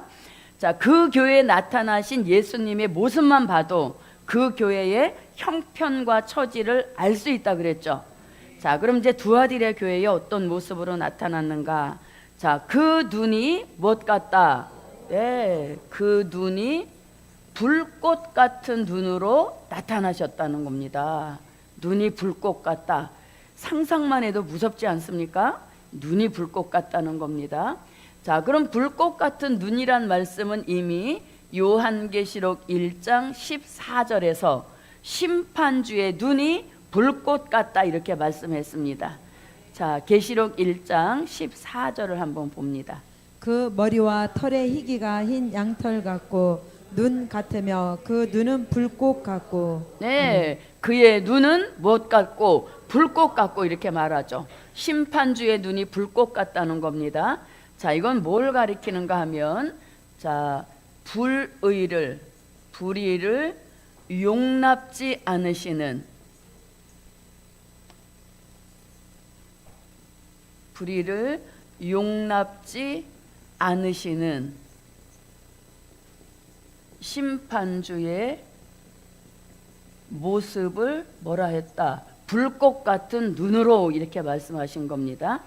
자, 그럼 이 불꽃 같은 눈을 가지고 이 교회에 나타나셔서 어떤 일을 이루시냐면 요한계시록 2장 23절 같이 사람의 뜻과 사람의 마음을 무엇하신다? 살피신다 이렇게 말씀하십니다. 자, 그래서 눈이 불꽃 같은 그런 모습으로 두아디라 교회에 나타나서 두아디라 교회의 사람들의 뜻과 마음을 살피시는 이런 역사로 나타나신 것입니다. 자, 그러면 이렇게 예수님의 눈에 대한 말씀을 성경 다른 곳에서는 어떻게 표현을 하고 있는가 그걸 이제 알아봅니다. 자, 스가랴 3장 9절에서는 이 완전하신 하나님의 눈을 일컬어서 땅에 자, 한 돌에 7 눈이 있다 이렇게 말하죠. 한 돌에 7 눈. 자, 그 다음에 또 스가랴 4장 10절에서도 이 7은 온 세상에 두루 행하는 여호와의 눈이다 이렇게 말씀하셨습니다. 자, 그 다음에 또 요한계시록 4장 6절과 8절에서 그 네 생물의 눈이 있는데 앞뒤의 눈이 가득하더라, 안과 주위의 눈이 가득하더라 이렇게 말씀하셨죠. 이건 다 뭘 가리키냐면 하나님의 전지전능하신 통찰력을 표현한 것입니다. 하나님의 전지전능하신 통찰력을 이렇게 표현했죠. 자, 그럼 한번 읽어볼게요. 계시록 2장 23절을 한번 봅니다. 또 내가 사망으로 그의 자녀를 죽이리니 모든 교회가 나는 사람의 뜻과 마음을 살피는 자인 줄 알지라. 내가 너희 각 사람의 행위대로 갚아주리라. 네, 아멘. 뜻과 마음을 살피신다. 자, 스가랴 3장 9절입니다. 만군의 여호와가 말하노라. 내가 너 여호수아 앞에 세운 돌을 보라. 한 돌에 7 눈이 있느니라. 내가 새길 것을 새기며 이 땅의 죄악을 하루에 제하리라. 네. 아멘. 작은 일의 날이라고 멸시하는 자가 누구냐? 이 일곱은 온 세상에 두루 행하는 여호와의 눈이라.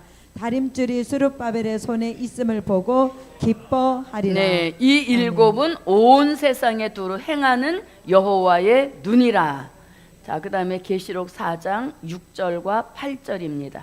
보좌 앞에 수정과 같은 유리 바다가 있고 보좌 가운데와 보좌 주위에 네 생물이 있는데 앞뒤에 눈이 가득하더라. 네 생물이 각각 6 날개가 있고 그 안과 주위에 눈이 가득하더라. 그들이 밤낮 쉬지 않고 이르기를 거룩하다 거룩하다 거룩하다 주 하나님 곧 전능하신 이여 전에도 계셨고 이제도 계시고 장차 오실 자라 하고. 네. 아멘. 자, 이렇게 눈이 가득하다 그랬습니다. 그 눈을 결론적으로 사도 요한은 계시록 5장 6절에서 일곱 눈 이렇게 말씀하십니다. 일곱 눈. 눈이 7개 있다 이런 뜻이 아니라 하나님의 전지전능하신 통찰력, 한눈에 이 전 세계를 꿰뚫어 볼 수 있는 그런 통찰력을 일곱 눈이다 이렇게 말씀한 것입니다. 자, 계시록 5장 6절입니다. 내가 또 보니 보좌와 네 생물과 장로들 사이에 어린 양이 섰는데 일찍 죽임을 당한 것 같더라. 7 뿔과 7 눈이 있으니 이 눈은 온 땅에 보내심을 입은 하나님의 7 영이더라. 네. 자, 이렇게 불꽃 같은 눈으로 7 눈의 역사로 이제 두아디라 교회에 나타나신 것입니다. 굉장히 엄위하신 모습으로 나타나신 겁니다. 자, 그 다음에 그 눈이 불꽃 같고 또 그 발은 빛난 주석 같은 모습으로 어느 교회에 나타나셨다? 두아디라 교회에 나타나셨습니다. 자, 그러면 그 발이 빛난 주석 같다라고 할 때 이 발은 요한계시록 1장 15절에서 심판주의 발이 풀무에 단련한 빛난 주석 같다 이렇게 말씀하고 있습니다. 자, 1장 15절을 한번 보겠습니다. 그의 발은 풀무에 단련한 빛난 주석 같고 그의 이름은 많은 물소리와 같으며. 아멘. 네. 자, 그러면 빛난 주석 같다. 이건 뭘 가리키냐면 죄와 악을 사정없이 밟으시는 심판주의 엄위하신 그런 모습을 말한 것입니다. 풀무에 단련한 빛난 주석 같은 그런 발을 가지시고 죄와 악을 사정없이 밟으시는 이런 역사 있음을 알려주고 있습니다. 실질적 밟는 역사를 어디서 말씀하고 있냐면 이사야 63장 1절로 6절에서 요한계시록 14장 19절로 20절에서 심판주의 발로 포도즙 틀을 밟으시니까 피가 났다 이렇게 말씀하고 있습니다. 한번 찾아보겠습니다. 이사야 63장 1절부터 6절입니다. 에돔에서 오며 홍의를 입고 보스라에서 오는 자가 누구뇨? 그 화려한 의복 큰 능력으로 걷는 자가 누구뇨? 그는 내니 의를 말하는 자여 구원하기에 능한 자니라. 어찌하여 내 의복이 붉으며 내 옷이 포도즙 틀을 밟는 자 같으뇨?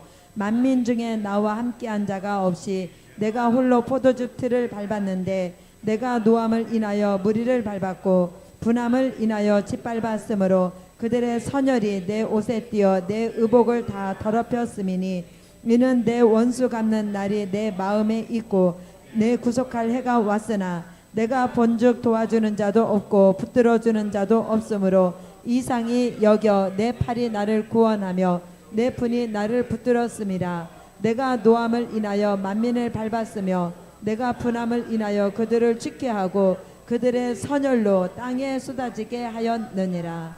아멘. 네. 자, 포도즙 틀을 밟으시니까 악인들의 선열이 튀어서 내 의복을 다 더럽혔다 이렇게 말씀합니다. 자, 심판주의 발로 포도즙 틀을 밟으시니까 악인의 선열이 뛰어서 내 의복을 다 더럽혔다 이렇게 말씀하십니다. 그러므로 인하여서 요한계시록 19장 11절로 13절 말씀에 보면 심판주의 옷이 못 뿌린 옷이 됐다. 피 뿌린 옷을 입으시고 심판하시는 역사 있음을 알려주는 것이죠. 그 피 뿌린 옷이 되게 된 배경을 이사야 선지자가 이사야 63장 1절로 6절에서 왜 피 뿌린 옷이 되었는지를 알려주는 것이죠. 그래서 심판주의 옷에 피 뿌렸다 할 때 이거를 뭘로 가면 안 된다? 보혈의 피로 가면 안 되죠. 왜냐하면 보혈의 구속의 시대는 이미 지나가고 심판이 진행되기 때문에 여기서 말씀하시는 피와 이사야 선지자가 말씀한 선혈이 같은 피로서 악인의 선혈을 뜻하는 것입니다. 자, 그 말씀을 요한계시록 14장 19절로 20절에서도 말씀하고 있습니다. 천사가 낫을 땅에 휘둘러 땅에 포도를 거두어 하나님의 진노의 큰 포도주 틀에 던짐에 성 밖에서 그 틀이 밟히니 틀에서 피가 나서 말굴레까지 닿았고 1,600 스타디온에 퍼졌더라. 아멘. 네. 자, 그 피가 다 같은 피인 것입니다. 자, 계시록 19장 11절로 13절입니다. 또 내가 하늘이 열린 것을 보니 보라 백마와 탄자가 있으니 그 이름은 충신과 진실이라. 그가 공의로 심판하며 싸우더라. 그 눈이 불꽃 같고 그 머리에 많은 면류관이 있고 또 이름 쓴 것이 하나가 있으니 자기밖에 아는 자가 없고 또 그가 피 뿌린 옷을 입었는데 그 이름은 하나님의 말씀이라 칭하더라. 아멘. 네, 자, 이래서 두아디라 교회에 나타나신 예수님의 모습은 다른 교회보다도 굉장히 무서운 모습으로 나타나셨다는 겁니다. 그만큼 이제 이 두아디라 교회를 엄히 보시는 그런 역사 있음을 알려주고 있는 것입니다. 자, 다시 그러면은 계시록 자, 다시 와 보십시오. 본문으로. 자, 18절. 두아디라 교회의 사자에게 편지하기를 그 눈이 불꽃 같고 그 발이 빛난 주석과 같은 하나님의 아들이 가라사대. 예수님을 뜻하는 것이죠. 자, 이 예수님이 때가 되면 하나님의 아들이신 그 예수님이 때가 되면 이런 심판주로 역사하신다는 겁니다. 자, 이제 두아디라 교회에 나타나셔서 두아디라 교회의 형편을 알려주시는 겁니다. 자, 19절을 읽어주십시오. 내가 내 사업과 사랑과 믿음과 섬김과 인내를 아노니 내 나중 행위가 처음 것보다 많도다. 아멘. 네, 자, 이 교회가 무엇받은 교회이지만 책망받은 교회이지만 다 잘못한 것이 아니라 이런 것도 있구나 하시고 뭐 해주시는 거, 인정해 주시는 부분도 있다는 얘기인 겁니다. 그래서 책망받았다고 완전히 책망만은 아닌 겁니다. 자, 그러면 인정하시는 일이 뭐냐 하면, 자, 이 교회는 사업도 잘하는 교회이고 또 사랑도 있는 교회이고 믿음도 있는 교회이고 섬김도 아주 잘하는 교회인 것입니다. 그리고 무엇도 있는 교회, 인내도 있다는 거죠. 그리고 나중 행위가 처음 것보다 많다 그랬죠. 내 나중 행위가 처음 것보다 많다. 그러니까 이거는 이 교회가 하나님이 이런 건 너가 좀 그래도 인정받도록 하고 있구나 하고 말씀하신 겁니다. 자, 그럼 여기서 인정하시는 일 중에서 사업도 잘하는구나 이렇게 말씀했죠. 그러면 여기서 사업은 무슨 사업일까요? 복음 사업이죠. 그래서 여기서 사업은 사회적 그런 사업이 절대 아닌 거예요. 절대 오해하면 안 됩니다. 이것은 무슨 사업? 네, 복음 사업을 가리키는 것입니다. 그래서 요거에 대한 내용을 우리가 오해하지 않아야 된다는 것이죠. 자, 그 다음에 두 번째 인정해 주신 것이 뭐예요? 네, 자, 그러면 이 사랑이라고 하는 것은 뭐냐? 자, 보세요. 마태복음 24장 12절을 한번 봅니다. 마태복음 24장 12절.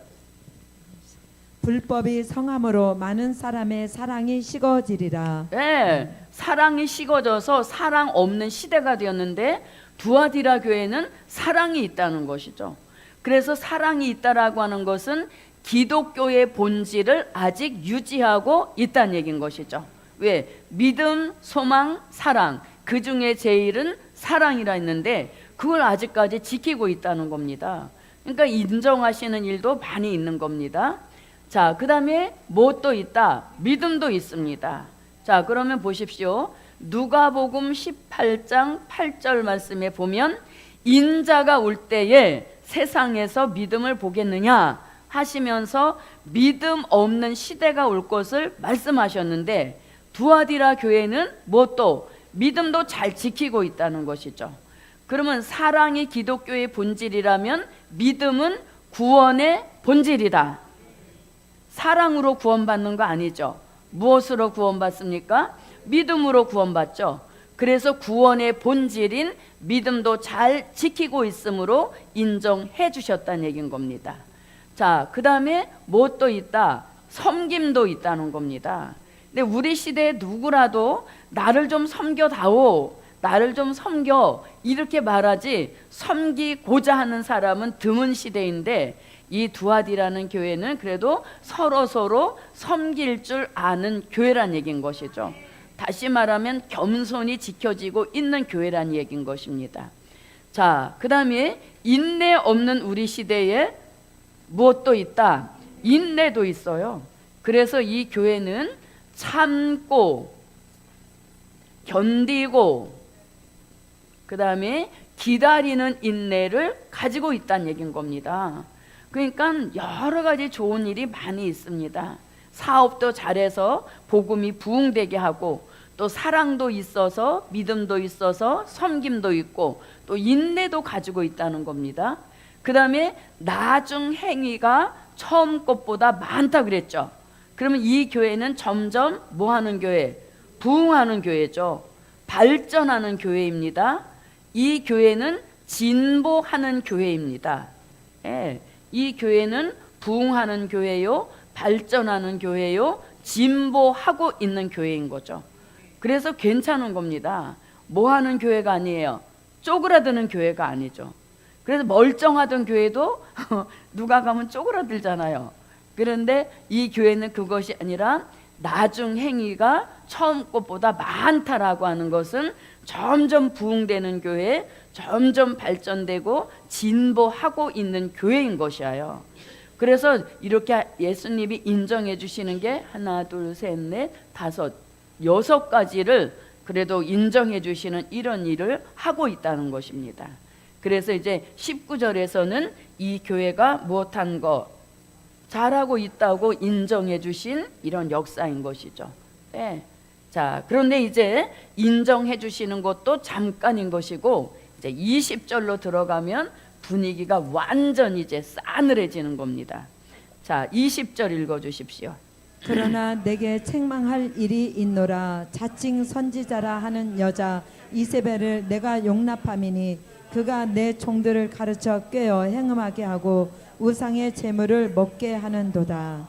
네, 자 20절에서는 책망받은 내용을 말씀하는 겁니다. 책망받은 내용, 어느 교회가, 두아디라 교회가 뭐 때문에 이제 책망을 받았냐 이거죠. 책망받은 내용은 무엇이다? 자칭 선지자 이세벨을 용납함으로 인하여서 이 교회는 못됐다. 책망을 받게 됐다는 겁니다. 이 한 가지 책망으로 인해서 앞에 인정해 주신 부분도 아주 흐려지는 그런 일이 됐다는 얘기인 것이죠. 그래서 두아디라 교회에 책망받은 내용은 자칭 선지자 이세벨을 용납했기 때문에 책망받은 내용인 것입니다. 그래서 이걸 고치지 않으면 불꽃 같은 눈, 또 풀무에 단련한 빛난 주석 같은 그런 모습으로 심판하실 수도 있다라는 내용의 교회가 두아디라 교회인 겁니다.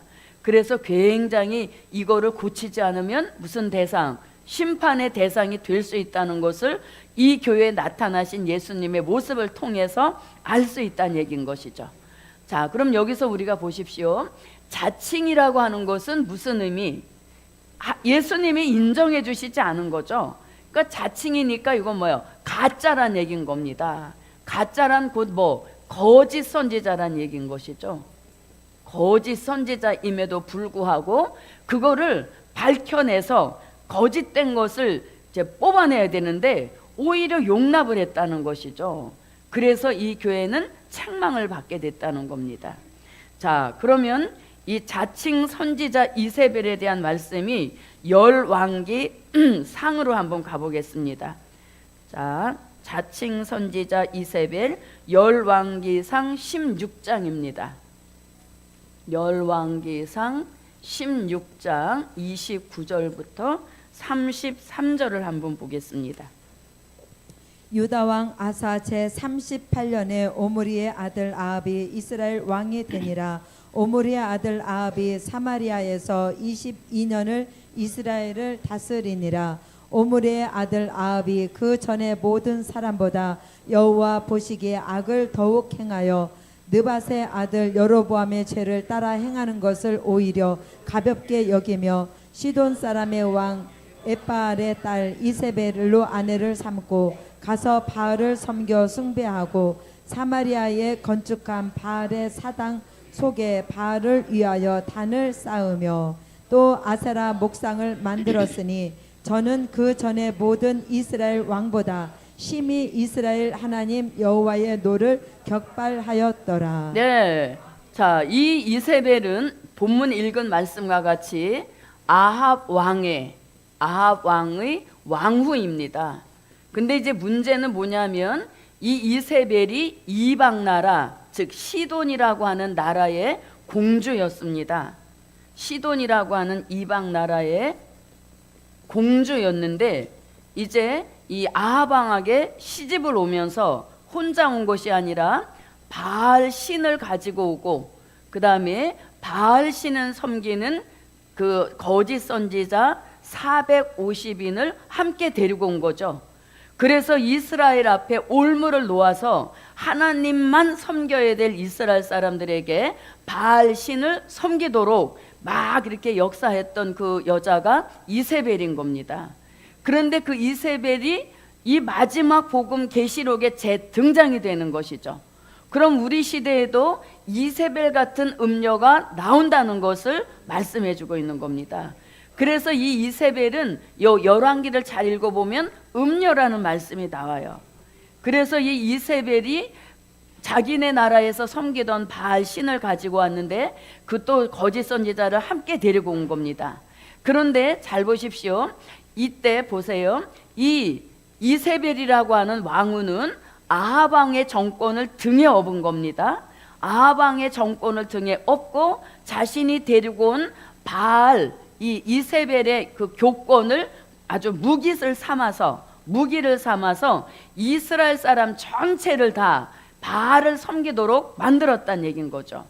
그런데 특히 유독히 누구만은 엘리야는 혼자였지만 아합의 정권과 타협하지 않았고 이세벨의 교권과도 타협하지 않고 신앙의 정절을 끝까지 지켜냈다는 얘기죠. 그래서 엘리야가 제의를 합니다. 야, 이렇게 우리가 단을 쌓고 너는 너네 신을 불러라. 나는 나의 신 여호와를 부를 것이다. 대결을 붙었죠. 대결을 붙은 결과 혼자였지만 하나님은 진리의 편 엘리야의 손을 들어주셨죠. 그리고 이들을 다 기손 시내로 데려가서 죽인 이런 역사가 있었죠. 그래서 보십시오. 역사적 사실로도 이세벨이 많은 수를 대동하고 나오지만 하나님은 숫자에 눈도 껌뻑 안 하시는 겁니다. 그리고 이때로부터 거짓 선지 이세벨은 심판의 대상이다 라는 것을 이 시대부터 보여주셨다는 얘기죠. 그런데 그 이세벨이 우리 시대에도 다시 재등장이 됐다는 얘기인 겁니다. 그래서 이세벨의 빚을리는 심판받는다는 것을 이미 엘리야 시대에 엘리야를 통하여서 알파적인 역사로 보여주신 겁니다. 그런데 그 이세벨이 다시 재등장이 되는 것이 우리 시대란 얘기인 것입니다. 그래서 이렇게 이세벨을 용납했다는 것은 무슨 뜻입니까? 용납했다, 타협했다는 것이죠. 손잡았다는 뜻인 겁니다.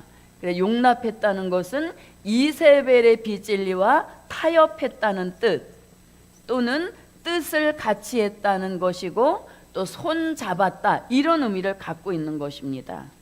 그래서 자칭 선지자 이세벨을 용납한 이것이 큰 책망받을 내용인 것이고, 이걸 고치지 않으면 불꽃 같은 눈으로 빛난 주석 같은 발로 심판하실 수도 있다라는 경고성 말씀이 18절에서 보여주신 것입니다.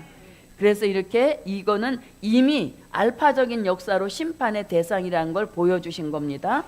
자, 그러면 자칭 선지자 이세벨, 이 이세벨이 결국 어떤 정체로 나오는가 하면 요한계시록 17장 1절로 3절 같이 큰 음녀로 등장해서 마지막 이 시대에 많은 교회들을 음행하게 만드는 장본인이 이세벨 같은 큰 음녀 교회란 얘기인 것입니다. 자, 계시록 17장 1절로 3절을 보겠습니다. 또 7 대접을 가진 7 천사 중 하나가 와서 내게 말하여 가로되 이리 오라. 많은 무리에 앉은 큰 음녀에 받을 심판을 내게 보이리라. 땅의 임금들도 그로 더불어 음행하였고 땅에 거하는 자들도 그 음행의 포도주에 취하였다 하고 곧 성령으로 나를 데리고 광야로 가니라. 내가 보니 여자가 붉은빛 짐승을 탔는데 그 짐승의 몸에 참남된 이름들이 가득하고 7 머리와 10뿔이 있으며. 아멘. 자, 오늘날 우리 시대에 자칭 선지 이세벨 같은 큰 음녀는 그 정체가 붉은빛 짐승을 타고 나온다는 것이죠. 그 이세벨 같은 정체, 이세벨 같은 큰 음녀의 정체는 붉은빛 짐승을 타고 나온다는 겁니다. 그럼 이 붉은빛 짐승은 요한계시록 6장 3절로 4절을 참고해 볼 때 이건 누굴 뜻한다? 공산주의 세력을 뜻하는 것입니다. 자, 이 이세벨이 이스라엘로 시집 올 때 바알 신을 데리고 왔다면, 바알을 데리고 와서 음녀가 되었다면 우리 시대의 음녀는 뭘 타고 나온다? 붉은빛 짐승 같은 공산주의를 등에 업고 등장한 세력이 음녀란 얘기인 것이죠. 그래서 우리 시대에 가장 주의할 것이 공산 사상을 가진, 붉은 사상 가진 교회, 붉은 사상 가진 종과 교회를 굉장히 경계해야 되는 것입니다. 그렇지 않으면 뭐가 돼서 큰 음녀가 돼서 아까 18절에 나타나신 그런 모습으로 심판받을 수도 있다는 얘기인 것이죠. 그런데 자칭 선지자 이세벨, 다시 말하면 이세벨만 나온 것이 아니라 엘리야가 나왔죠. 그래서 하나님만이 참 신이라는 것을 증명했듯이 우리 시대에 이세벨 같은 큰 음녀가 등장해도 한편에서는 엘리야 같은 참 선지자가 나와서 이 이세벨 같은 음녀를 정체를 밝혀내게 하고 그들과 타협하지 못하게 하는 이런 역사가 우리 시대에 재현된다는 것입니다. 그래서 우리가 가장 주의할 사력은 큰 음녀란 얘기인 것입니다. 자, 그러면 이게 왜 음녀라는 말을 들을 수밖에 없는가 하면 이 음녀는 다원주의를 주장하고 나오는 것입니다. 혼합주의를 주장하고 나오는 것입니다. 공산주의를 타고 나왔으니까 그것 자체가 용공주의란 얘기인 겁니다. 그리고 법이 있음에도 불구하고 교회법을 무시하고 자유주의로 나가는 이거를 표방하고 나오는 교회가 음녀교회란 얘기인 거죠. 그런데 앞에 큰 자가 붙은 이유를 이제 21절과 22절에서 왜 음녀 앞에 큰 자가 붙었는지를 밝혀주는 겁니다. 자, 다원주의는 우리가 다 아는 것처럼 뭐예요? 다른 종교에도 구원이 있으니까 인정해주자. 이게 다원주의 주장이죠. 그래서 천벌받을 일인 것입니다. 자, 우리가 아까 사도행전 4장 11절로 12절을 읽어봤죠. 천하 인간에 구원 얻을 만한 다른 이름을 주신 적이 없다 그랬죠. 그런데 이들은 가장 기초적인 진리까지도 흔들어 놓고 그 진리를 오염시켜서 음료화 시키려는 것이 이 음료의 음모란 얘기인 것입니다. 자, 그 다음에 보세요.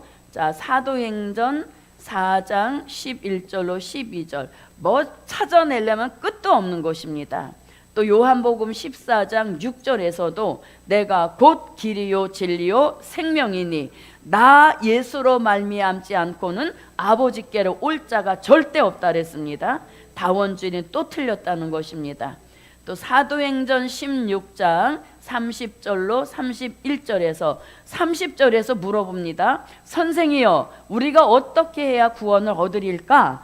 구원에 대한 질문을 했을 때 바로 즉답이 내려져. 뭐라고? 주 예수를 믿어야 된다. 그래야만 구원을 얻는다. 똑 떨어지는 진리가 있음에도 그 진리를 뭉개버리는 게 다원주의죠. 이 심판받을 만한 충분한 죄를 범하고 있는 겁니다. 자, 혼합주의는 뭐예요? 다른 종교 뭐고 막 섞어서 같이 가자, 하나 가자, 이러는 것이 혼합주의인 겁니다. 용공주의, 공산주의 용납하는 것, 자유주의, 이런 것들을 다 표방하고 나오니까 음녀의 세력이 커질 수밖에 없다는 얘기인 것입니다. 그래서 우리 시대에 가장 주의할 것이 다원주의, 혼합주의, 용공주의, 자유주의입니다. 그래서 우리 시대에는 정말 조심하고 주의해야 할 시대인 것입니다. 십자가 걸어놨다고 다 신령한 영적 교회가 아닌 그런 시대가 되어버렸다는 얘기인 것이죠. 자, 그래서 오전에는 여기 자칭 선지자 이세벨을 용납했다, 여기까지만 하고 점심 식사 후에 또 계속 이어지겠습니다. 기도드립니다. 고맙고 감사하신 아버지 하나님, 기독교 사상 중에서도 가장 기초적인 진리마저 흔들리고 있는 시대입니다. 이러한 시대에 음료의 정체를 밝혀주신 것 감사드립니다. 속지 않게 하시고 타협하지 않게 하시고 미혹받지 않게 하시고 분별하여 경계하는 역사 있도록 도우시옵소서. 예수 그리스도의 이름으로 기도하옵나이다. 아멘.